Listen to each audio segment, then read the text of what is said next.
రేవంత్‌కి ఇప్పుడు తను కాపాడుకొద్దాం అనుకున్నాడు. మొత్తం ఓ 10 మంది ఎమ్మెల్యేలను తీసేసుకున్నారు. అందులో ఒక పక్కన సుప్రీంకోర్టు దాకా గతంలో అయితే గనక కేసీఆర్ కాంగ్రెస్ వాళ్ళని తీసుకున్నప్పుడు సుప్రీంకోర్టు పట్టించుకోలేదు, హైకోర్టులు పట్టించుకోలేదు. చివరి రోజు దాకా ఆళ్ళు మంత్రి పదవులు కూడా అనుభవించి మరీ దిగిపోయారు. రెండోసారి వచ్చినప్పుడు అంతే చేశారు. అప్పుడు ఏం కాలేదు. కాపోతే రివర్స్‌లో రేవంత్‌కి అది చేత కాలేదు. చంద్రబాబు గారు అంతే. నలుగురిని తీసుకున్నారు. 23 మంది ఎమ్మెల్యేలను తీసుకుని నలుగురికి మంత్రి పదవులు కూడా ఇచ్చారు. ఆయన విషయంలోనూ హైకోర్టు, సుప్రీంకోర్టు జోక్యం చేసుకున్నారు. వాళ్ళిద్దరూ అదృష్టవంతులు అనుకుంటా. పాపం దురదృష్టవంతుడు రేవంత్.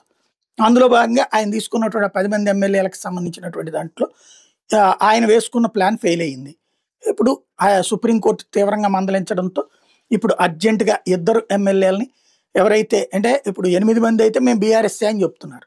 కాబట్టి స్పీకర్ రేపో మాపో ఆ ఆస్పెక్ట్‌లో ఆళ్ళందరూ బీఆర్ఎస్‌లోనే ఉన్నారు. కాబట్టి ఆళ్ళ మీద బీఆర్ఎస్ ఇచ్చిన అభియోగాన్ని కొట్టేస్తున్నానని చెప్పి రాసి ఇచ్చేయొచ్చు. దాన్ని సుప్రీంకోర్టు కూడా ఏం చేయలేదు. స్పీకర్‌కి అధికారం ఉంది. ఆ జడ్జిమెంట్ ఇచ్చే పవర్ ఉంది. రెండవది ఇంకోటి వాళ్ళు కూడా కోర్టుకు కూడా అవసరమైతే అదే చెప్తారు కాబట్టి ఏం లేదు.